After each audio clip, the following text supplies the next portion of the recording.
Hey everyone, today we're diving into a pretty intense and eye-opening case involving Jeremiah Joseph Evans. This story is about trust, betrayal, and the emotional fallout that comes from fraudulent investments. So, stick around as we unpack the details, the impact on the victims, and what we can learn from it all. Alright, let's get into it. So, Jeremiah Evans, right. He was known as this entrepreneur who had this whole alpha male persona, teaching people how to, take charge in life. He founded Influence LLC, where he pitched this idea of empowerment and financial success. But here's the twist: underneath all that bravado, he was running a fraudulent investment scheme that targeted over 500 investors. Can you imagine? It's like he was this charismatic leader leading people straight into a trap. From July 2019 to July 2022, Evans was able to pull in around 530 investors with promises of high returns. I mean, we've all heard those enticing offers, right? But this was next level. He promised returns that were way too good to be true, and people were drawn in. The emotional response from those who invested must have been a mix of excitement and hope, only to be crushed later when reality hit. And it doesn't stop there. The timeline of events is just mind-blowing. People were investing significant amounts of money, believing they were securing their financial futures, but in the end, it was all a facade. When the scheme unraveled, the emotional toll on these victims was immense: financial loss, shattered trust, and, honestly, a feeling of betrayal that's hard to shake off.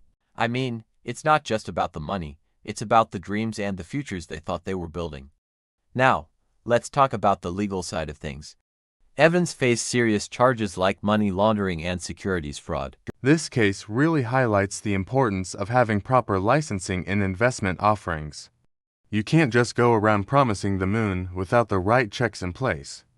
And what's even more shocking is that he admitted guilt in federal court. That admission must have sent ripples through the community, leaving everyone wondering how someone who seemed so confident could fall so hard. Reflecting on this, it's clear that there's a lesson here for all of us.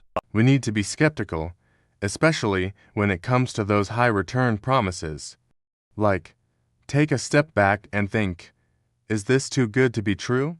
It's crucial to do your own research and really vet these opportunities. We can't just take things at face value, and that's a lesson we shouldn't overlook. Now, let's get real for a second. The emotional fallout from this kind of fraud is devastating. Victims are left not just with financial losses, but also with feelings of shame and anger.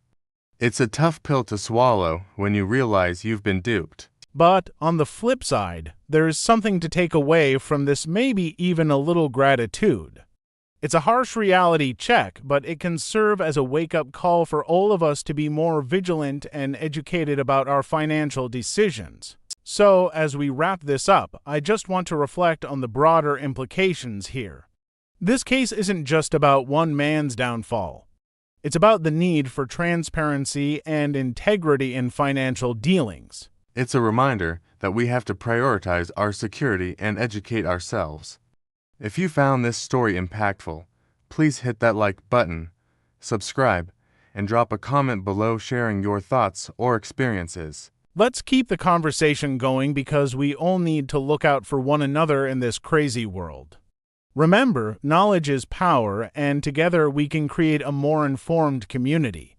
Thanks for tuning in, and take care of yourselves out there.